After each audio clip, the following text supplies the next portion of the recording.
Então hoje o tema vai ser a encarnação dos Espíritos, que está no livro A Gênese, naquela parte referente ao capítulo 9, aliás, 11º, capítulo 11º, que tem um título maior, Princípio Espiritual.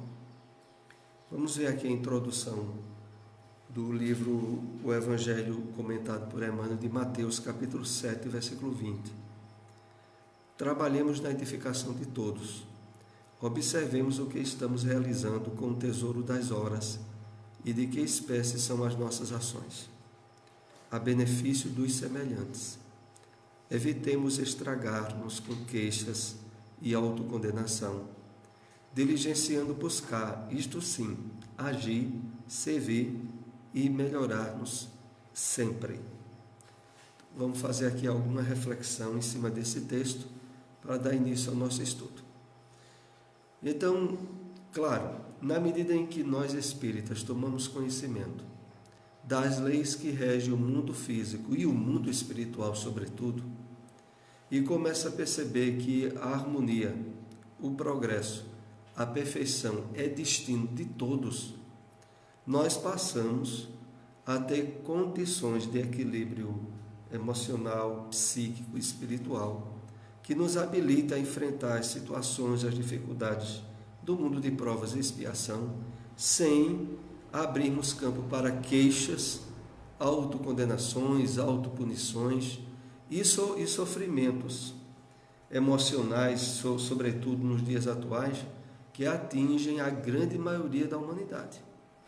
Hoje a gente vive um período que tem um certo nível de diferenciamento. Há séculos passados, os grandes problemas de saúde eram as epidemias. Com o avanço da ciência nessa área, com a descoberta, a prevenção através de vacinas, deixou de ser o grande problema da humanidade. Hoje em dia, o grande problema são as doenças nervosas, as quais estão ligadas à ansiedade, o estresse, a depressão. Então, hoje o grande problema é na área emocional. E por quê, sobretudo? Por falta do conhecimento e da vinculação aos valores espirituais da vida. Essa é a grande causa. Por trás de todo o grande estresse, ansiedade e problemas da vida atual está a desconexão do homem com a sua verdadeira natureza, que através do Espiritismo nós somos presenteados abundantemente nessa área. Então Emmanuel aqui diz o seguinte, que a partir desse ponto em que nós nos sentimos harmonizados, nós nos tornamos mais hábeis a ser instrumentos da fomentação do bem na terra e, sobretudo, em ser intermediário desse bem para os outros. E é por isso que ele diz: observemos o que estamos realizando com o tesouro das horas, que espécies são as nossas ações a benefício dos semelhantes. Veja. Realmente a gente pode dizer que se estabelece um marco de profundo diferenciamento entre viver na Terra, desconectado dos objetivos espirituais, aonde a meta e os objetivos são as aquisições da matéria, e que faculta o aprofundamento do egoísmo, vaidade e seus irmãos, quando a gente se vincula aos interesses espirituais. Metas e objetivos começam a ser mais na vivência, exemplificação, contribuição do bem para a humanidade de uma maneira mais ampla. E concluindo, naturalmente decorrente disso, evitemos estragar-nos com queixas, que não tem mais nem cabimento. Autocondenação, diligenciando, buscar, isso sim, agir, servir e melhorar-nos sempre. É assim que Emmanuel coloca para nós, chamando a atenção dentro das novas possibilidades e metas que a revelação espiritual nos possibilita, né? Então vamos agora conversar um pouco com base nos textos do livro A Gênesis, esse tema encarnação dos espíritos, que já foi abundantemente tratado no livro dos Espíritos. Aos capítulos específicos no livro dos Espíritos sobre a encarnação no mundo material. Mas, como nós aprendemos, as demais obras da codificação desdobram o livro dos Espíritos. Então é natural que no livro A Gênese tenha matérias que já foram tratadas no livro dos Espíritos. Vamos ver aqui alguns pontos que separamos. O Espiritismo ensina de que maneira se opera a união do espírito com o corpo na encarnação, pela sua essência espiritual. O espírito é um ser indefinido, abstrato, que não pode ter ação direta sobre a matéria, sendo-lhe indispensável o intermediário que é o envoltório fluídico. O envoltório fluídico, mais adiante, vai ser tratado é o perispírito, né? Que recebe o nome de perispírito ou corpo espiritual. Mas aqui, procurando aprofundar alguns aspectos, é dito o seguinte: o Espiritismo ensina de que maneira se opera a união do espírito com o corpo. É por isso que a doutrina espírita, a partir dos ensinos de Jesus no Evangelho, desdobra uma série de ensinamentos novos que não estão na Bíblia, mas que naturalmente Jesus já havia inclusive previsto a necessidade desse desdobramento, né? Como é citado no Evangelho de João, capítulo 14, sobre a vinda do Consolador. Então, agora, no Espiritismo, nós temos em detalhes como se dá o processo da encarnação, fazendo inclusive aqui uma lembrança àquela que é tratada em minúcias no livro Missionários da Luz, a encarnação de Sigismundo, onde mostrava inclusive a dificuldade, né, que a senhora lá na história tinha de engravidar, porque toda vez que havia a tentativa de certo espírito aproximar-se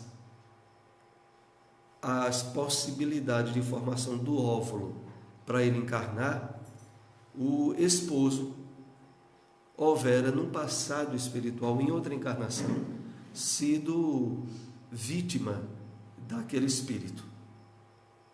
Só que já havia isso sido resolvido em termos de vida espiritual. O pai dele, na encarnação atual, já havia se proposto que quando estivesse aqui o receberia por filho. Só que quando estava no corpo e casado, e que tinha aproximação, sobretudo à noite, quando iam dormir, porque é algo que muitas vezes a gente trata algum esclarecimento aqui, mas que sempre é bom acentuar. Nós temos uma vida espiritual muito intensa à noite, dependendo das possibilidades que nós trabalhemos durante o dia. É claro que para a grande maioria da humanidade, dormir é um mergulho na inconsciência. Se ela já passa o dia vivendo de forma inconsciente, instintiva e material, quando vai dormir, o que é que ocorre? O espírito já é entorpecido ao longo do dia, face ao desconhecimento dos reais propósitos da vida. Quando o corpo vai dormir, o que é que esse espírito vai fazer? Continuar entorpecido, na grande maioria das vezes. Está certo que para alguns ainda tem as circunstâncias piores, que é ter pesadelos, que muitas vezes pode ser até o reflexo de perseguições espirituais à noite, mas dificilmente tem sonhos edificantes, construtivos e que guardem uma lembrança positiva ao acordar. Para isso acontecer, é preciso que, durante o dia, durante a vida diurna, nós já estejamos trabalhando de forma séria as questões espirituais da vida. Porque aí, ao dormir, o nosso espírito já terá feito até uma espécie de treinamento durante o dia, para à noite dar prosseguimento a atividades que já lhe prenderam a atenção antes. Aí, no caso que é retratado no livro Missionários da Luz, o pai de Segismundo, que era o espírito que estava para reencarnar, ele era alguém profundamente vinculado à preocupação e interesses puramente materiais. Havia esquecido completamente quaisquer compromissos que tinha assumido antes de encarnar-se, que inclusive tinha o compromisso de receber o Sigismundo como filho. Há uma intervenção espiritual que possibilita à noite, quando eles estão dormindo, encontrar uma solução que faculte a reaproximação daqueles espíritos. De tal maneira que mais adiante vai se dar a reencarnação do Sigismundo, né? Já depois de certamente ter passado um grande período que a mãe dele, a futura mãe, tentou engravidar e não conseguiu. Então, voltando aqui ao texto, pela sua essência espiritual, o espírito é um ser indefinido, abstrato, que não pode ter ação direta sobre a matéria. É interessante sempre a gente lembrar aquela denominação do livro Dois Espíritos sobre o que é o espírito. Porque realmente, como ali é dito, não existe nenhuma analogia, nada que a gente conheça no mundo material que possa comparar-se à essência do espírito. É de tal maneira que no livro Dois Espíritos eles dizem que o que poderia mais se aproximar era dizer que o espírito era incorpóreo. Era de uma natureza totalmente diferente do que a gente pode entender. Inclusive, levando em conta o entendimento em termos psíquicos ou mentais. Ele está muito além disso. Porque, para a gente ter uma ideia, o pensamento é matéria com a qual o espírito manipula. Quando a gente pensa em algo, nosso espírito está em atividade, utilizando poderíamos dizer assim, os tijolos do pensamento. O pensamento é uma matéria, poderíamos até ainda dizer, grosseira para o espírito. Tem aquele livro de André Luiz, Evolução em Dois Mundos, onde ele fala e dá o contexto da revelação espiritual sobre matéria mental, onde ele tece algumas considerações, dizendo que nós poderíamos e deveríamos tratar do pensamento como sendo uma coisa física, com repercussões reais, tanto no mundo físico quanto no mundo espiritual. Já que é a primeira ponte, a partir da vontade que o espírito aciona. Para que a gente faça qualquer coisa no plano material, o pensamento é imprescindível. Mas antes do pensamento tem a vontade do espírito em atuar com a matéria mental de tal forma a realizar aquilo. Então, o espírito é um ser indefinido, é abstrato, não pode ter ação direta sobre a matéria. Quer dizer, não haveria como ser possível que o nosso espírito mexa ou atue em coisas materiais, porque são duas naturezas muito diferentes. Para que isso seja possível, era indispensável uma matéria intermediária, que nem fosse física propriamente dita e nem fosse espiritual, que é a matéria constituidora do perispírito, do corpo espiritual. Então, para a gente ter assim uma ideia, dentro de nós, dentro da nossa apresentação física, existe o corpo espiritual, etéreo, invisível a qualquer instrumento humano, mas que ele já é alguma matéria. Ele não é essência como é o espírito. Em termos de analogia ainda fisiológica, nós podemos dizer que a atuação grande que se dá nessa intermediação é sobretudo no nosso sistema nervoso, onde a atuação do espírito, a partir das células, dos neurônios, aciona o pensamento para realizar alguma coisa.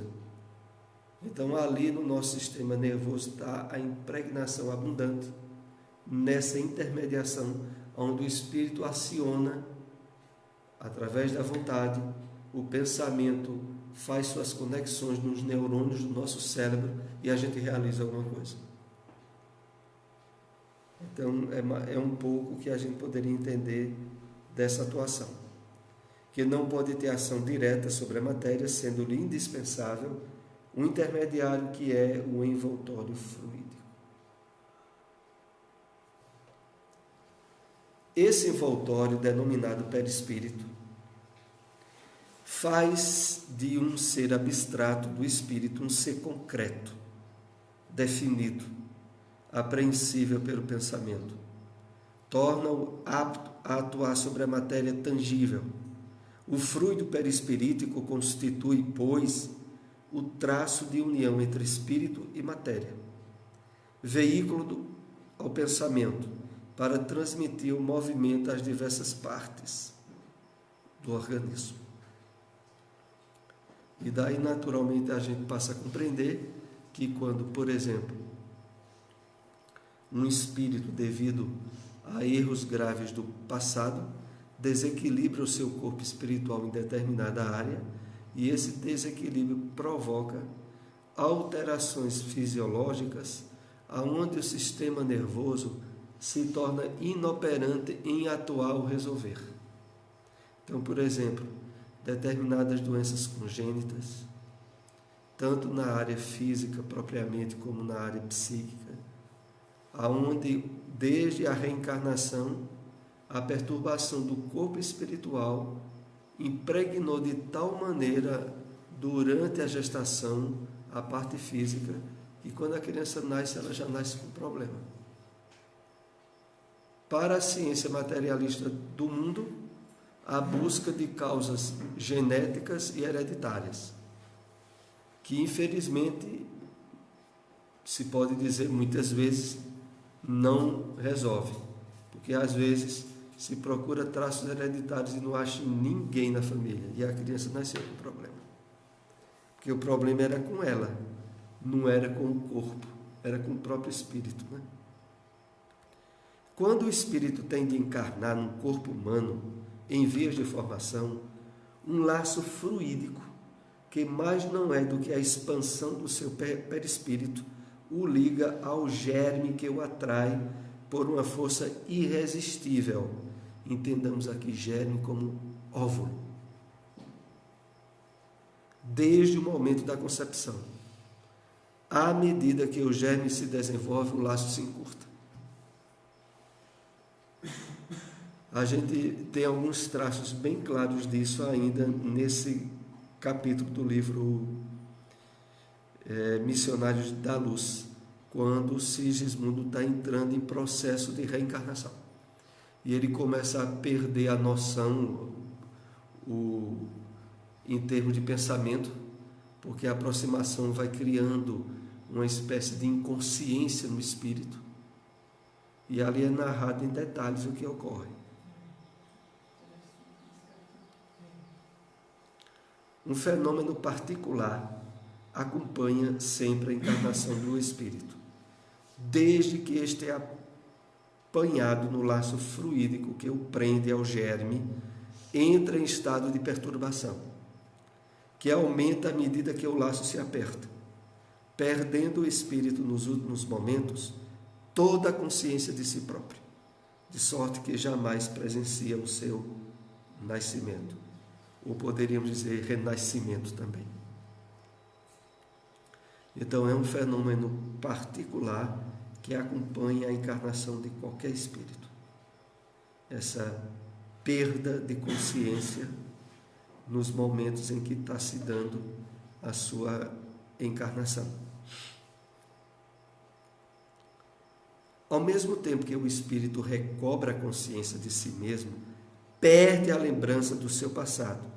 Isso já é durante a encarnação. Sem perder as faculdades, as qualidades e as aptidões já adquiridas, que haviam ficado temporariamente em estado de latência e que, voltando à atividade, vão ajudá-lo a fazer mais e melhor do que antes. Aqui cabe fazermos aqui algumas considerações. Então, há a perda da consciência, mas na medida que a criança nasce e os anos vão se passando, ela vai recobrando a consciência de si mesmo. Inclusive, essa consciência de si mesmo, ela se dá mais no fim da primeira infância, entre 7 e 8 anos de idade, que é quando, segundo a revelação espírita, a encarnação se completou. Porque a encarnação não se completa no momento em que a mãe dá à luz à criança, mas perto dos 7 anos de idade. E é justamente aí quando ela começa a recobrar a consciência de si mesma. E aí os pais, naturalmente, podem ter uma surpresa, porque tanto pode ser por aspectos virtuosos, sendo um espírito de certo nível de aquisição evolutiva, ou pode ser por expressões de vícios ou emoções perturbadas, sobretudo aquelas que são estabelecidas em egoísmo intenso, em orgulho, em uma série de delicadezas que a fase infantil expressa e que, quando são de má índole, é um trabalho que os pais são chamados à responsabilidade de ajudar a ser resolvido.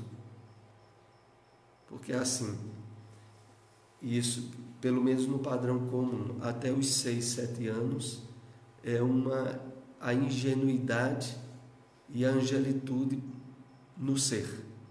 A criança, ela é totalmente dócil e totalmente dependente e não expressa o que ela traz do passado.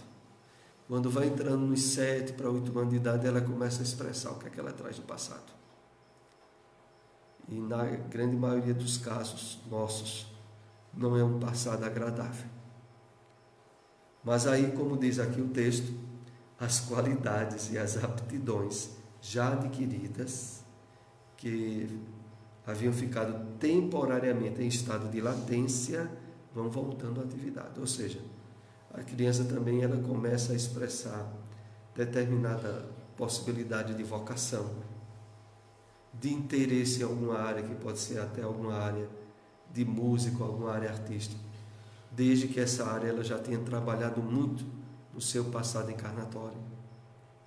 Isso também vai ocorrer a partir daí. Se às vezes lhe é dado ter uma intuição dos acontecimentos passados, essa intuição é como a lembrança de um sonho fugitivo. Ele, pois, novo homem, por mais antigo que seja como espírito, adota novos processos, auxiliado pelas suas aquisições precedentes. Que coisa, né? Que coisa maravilhosa, né? O passado, em termos de aquisições estáveis que o espírito tenha feito, não se perde, e ele traz isso na nova encarnação como aptidões inatas, como certa facilidade para manobrar ou para direcionar certa linha de objetivos na sua encarnação, resultado do seu passado. Eu me lembro aqui, né, do fenômeno que nós temos aqui perto do nosso estado e que vai estar inclusive no CIMESP em Recife, né, que é o Sibelius, que desde a primeira infância, antes dos 7 anos, ele já começou a expressar fortemente a aquisição intuitiva e aptidão em tocar piano, que foi o instrumento que me parece que 4 anos de idade ele tinha quando houve uma apresentação, inclusive naquele programa fantástico na época. Eu ainda me lembro quando eu assisti. E que revelavam assim que durante o programa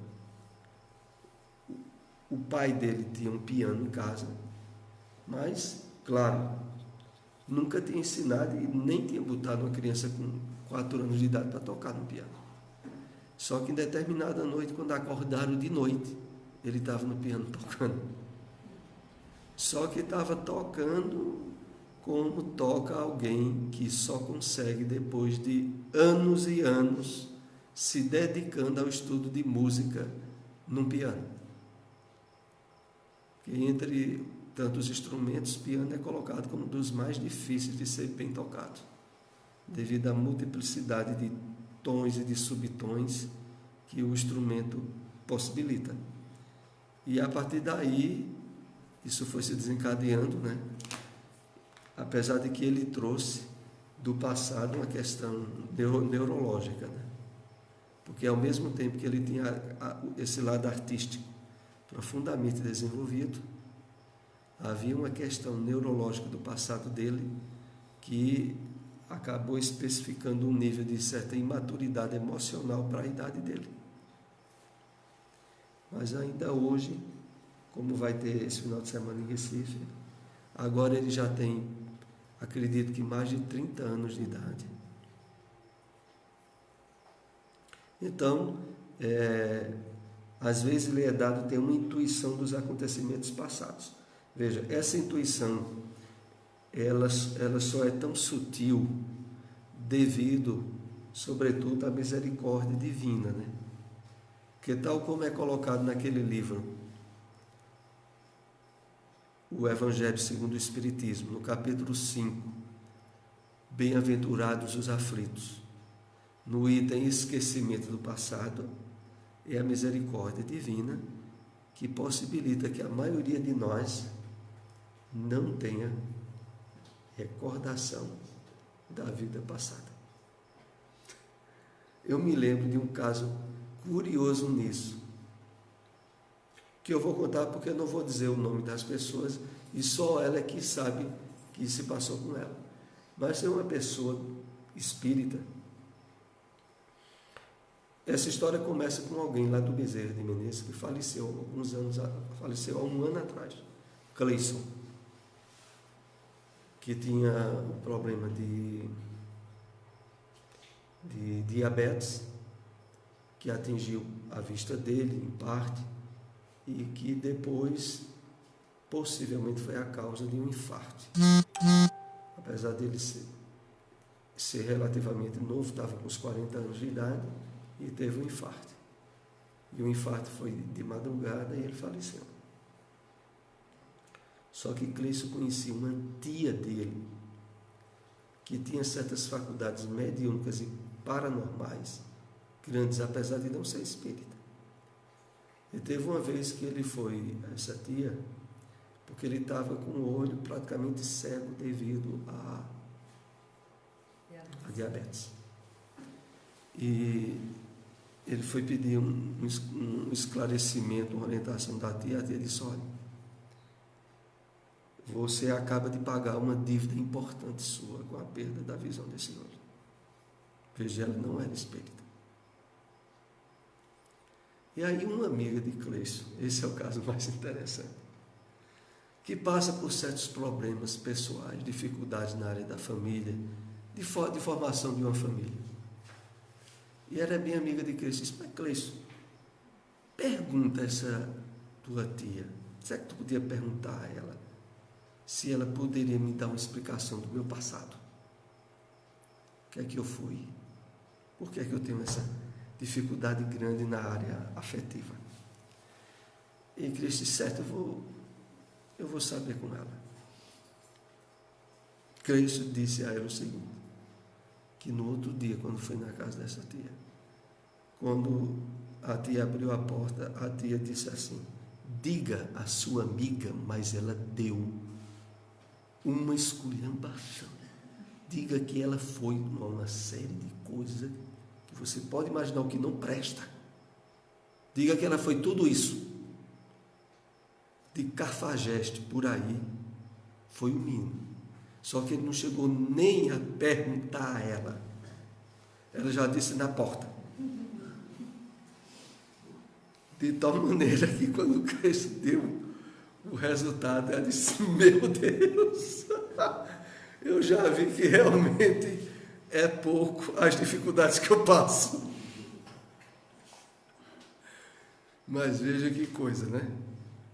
Eu sei que ela contou isso aí, que a forma que a tia de Cleito disse foi contundente. Olha, ela foi uma cafajeste. Ela prejudicou e sai por aí afora. Diga isso a ela. Que ninguém queira saber o passado, viu? Principalmente nós espíritas. É muito bom estar sob o véu do esquecimento, porque depois as coisas que vêm lá de trás não é nada agradável. Então é isso. Vem como uma lembrança de um sonho fugitivo. Ele, pois, novo homem, por mais antigo que seja como espírito, adota novos processos, auxiliado pelas suas aquisições precedentes.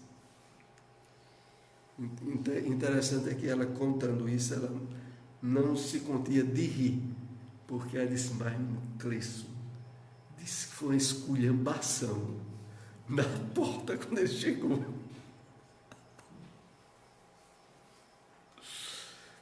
Bom, cada espírito é sempre o mesmo. Eu antes, durante e depois da encarnação, sendo esta apenas uma fase da sua existência, o próprio esquecimento se dá tão só no curso da vida exterior de relação. É aqui onde cabe, né, algumas considerações e exceções ao que está aí sendo dito, né?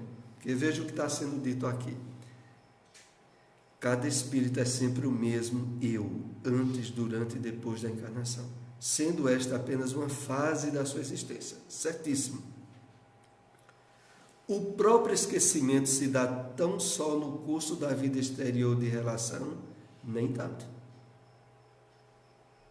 Não é verdade? Para alguns, mas não é regra absoluta, né? Porque a gente sabe que a grande maioria dos espíritos que ainda estão muito nos degraus iniciais da sua evolução, eles não recuperam a lembrança do passado ao entrar no mundo espiritual.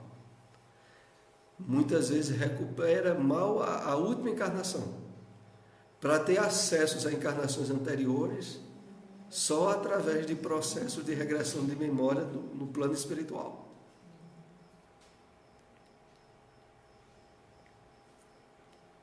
E essa questão de regressão de memória, que hoje tem se desenvolvido muito, inclusive no Brasil,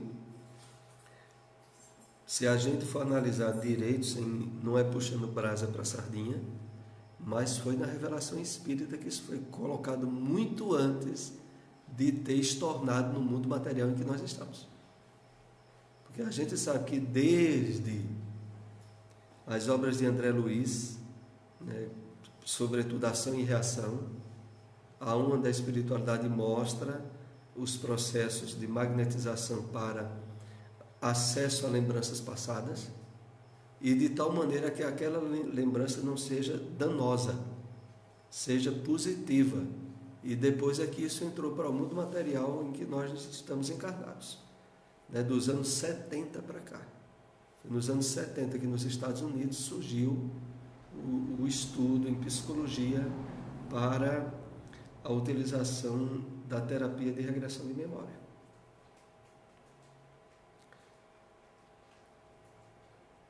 Durante o sono, desprendido em parte dos liames carnais, restituído à liberdade e à vida espiritual, o espírito se lembra, pois que então já não tem a visão tão obscurecida pela matéria. E aí a gente volta a dizer, mas nem sempre, né? Será que todo mundo que dorme, ele tem acesso? Não tem. Mas a gente sabe que isso é possível? É. Mas a partir do momento, sobretudo, em que o espírito começa a trabalhar níveis de consciência mais desperto durante o dia.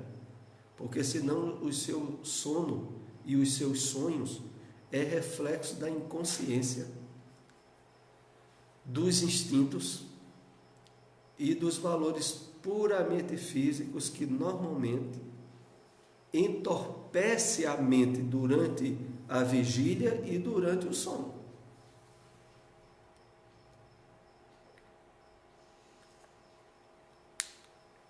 Mas, direcionando o objetivo, que é a revelação espírita para nós, nós somos chamados a nos habilitar a isso. A, durante o sono, desprendido em parte dos liames carnais, restituída a liberdade e a vida espiritual, o espírito se lembra, desde que a gente ofereça condições de poder se lembrar de forma positiva. Pois que então já não tem a visão tão obscurecida pela matéria.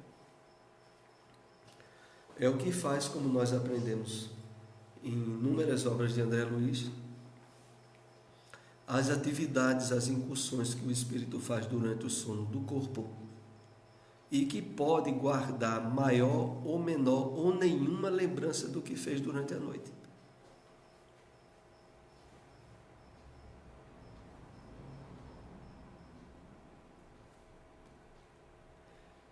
No intervalo de suas encarnações, o espírito progride igualmente, no sentido de que aplica ao seu adiantamento os conhecimentos e a experiência que alcançou no decorrer da vida corporal. Passa em revista o que aprendeu, reconhece suas faltas, traça planos, toma resoluções, pelas quais conta guiar-se em nova existência, com a ideia de melhor se conduzir. Novamente, vocês estão aí se deparando de uma passagem do livro A Gênesis que não é regra absoluta, né? Não é todo espírito desencarnado que ele mesmo traça, analisa o que ele fez no passado e traça os ideais da sua próxima encarnação. Porque muitas vezes eles têm a necessidade de ser orientados, conduzidos por protetores e guias espirituais que, façam consciência deles, irão direcionar as linhas de objetivos ideais para a sua encarnação. E ele não vai nem tomar conhecimento disso. Mas para alguns que se habilitaram, e nessa área dizem que tem muitos de nós espíritas, é possível que nós tenhamos tido uma participação ativa na escolha de inúmeras provas que a gente esteja passando agora.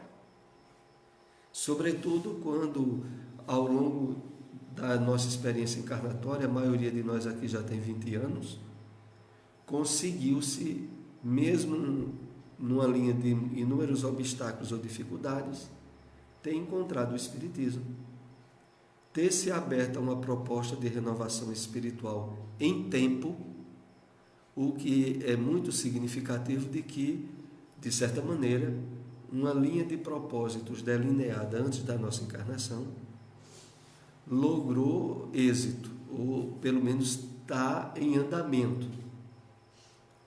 Isso, sem dúvida nenhuma, é resultado de toda uma estrutura e objetividade antes da encarnação.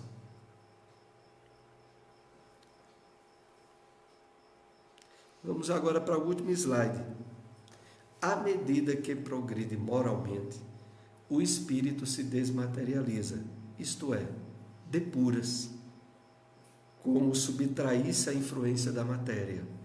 Sua vida se espiritualiza, suas faculdades e percepções se ampliam, sua felicidade se torna proporcional ao progresso realizado. Aliás, esse é o penúltimo slide. Então, à medida que progride moralmente, o espírito se desmaterializa. Veja que coisa. O inverso é o patamar anterior. Os espíritos muito materializados são pouco moralizados. Quem tem uma vida onde os interesses maiores são profundamente egoístas, instintivos e quase animais, em termos de valores morais, tem muito ainda a dar início em progresso. Mas aqui diz mais adiante,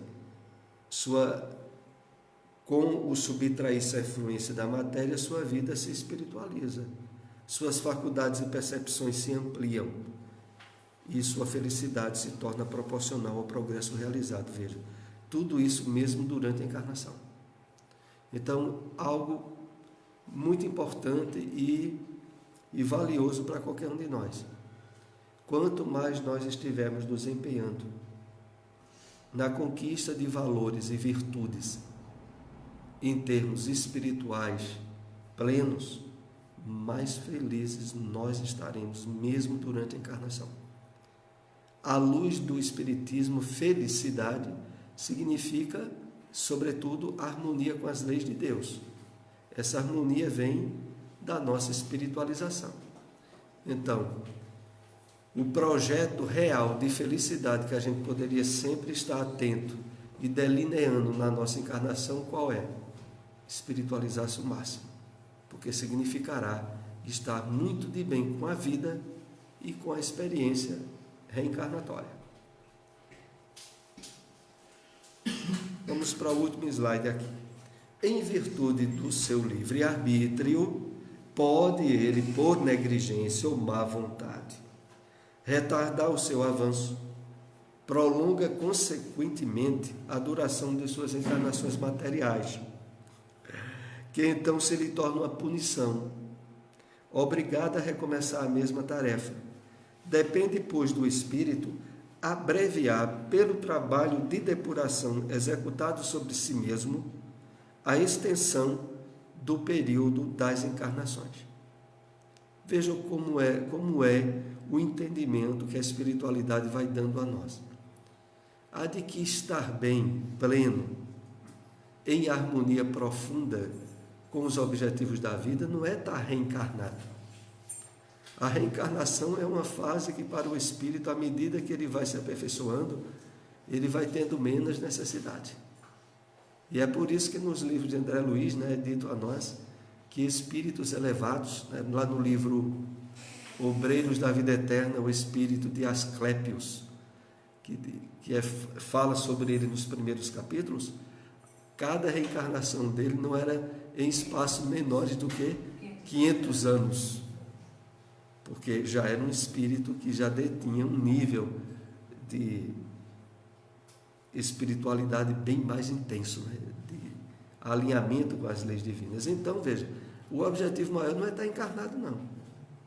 É estar espiritualmente pleno, quer no corpo ou fora do corpo, mas sobretudo fora, que é melhor, segundo os Espíritos nos dizem, A gente é que, pelas necessidades da lei de conservação, se não tiver medo de perder o corpinho, acabaria multiplicando mais ainda os casos de suicídio ou de fuga da vida, O receio é esse. A gente sabe que quanto mais provação o espírito encarnado passa, mais débito ele tinha a pagar.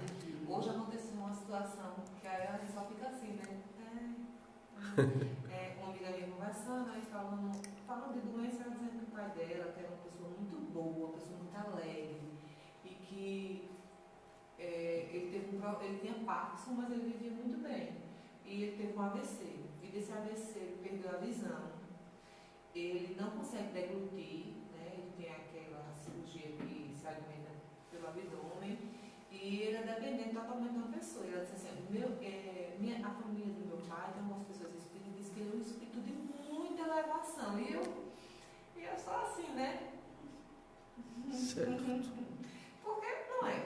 Para passar por uma provação dessa não é espírito que está de alta elevação, É o espírito devedor que veio, Que talvez tenha cumprido bem a sua tarefa aqui, Porque ela disse que ela era uma pessoa boa, uma pessoa muito família, um bom amigo, mas para estar passando por isso já no final da encarnação, está pagando algo, Mas... às vezes, como diz os Espíritos, já é a misericórdia de Deus que possibilitou que só na idade avançada aquilo viesse a se expressar. Até pela própria postura moral dele. Exatamente. Exatamente. E por outro lado, o trabalho e a prova que é para a família faz parte das necessidades provacionais que a família tinha, Porque em família, normalmente, todos sofrem juntos. A minha tia diz que ele é um anjo aqui na terra. Aí você tem que rir, né? Você Certo. né? A gente sabe que os anjos não têm necessidade de encarnar, né? De reencarnar. É verdade. Bom, vamos para a prece, né? Chegou o momento de nós concluirmos aí. Esse assunto ainda vai ser complementado no nosso próximo estudo, de hoje a 8. Agradecido.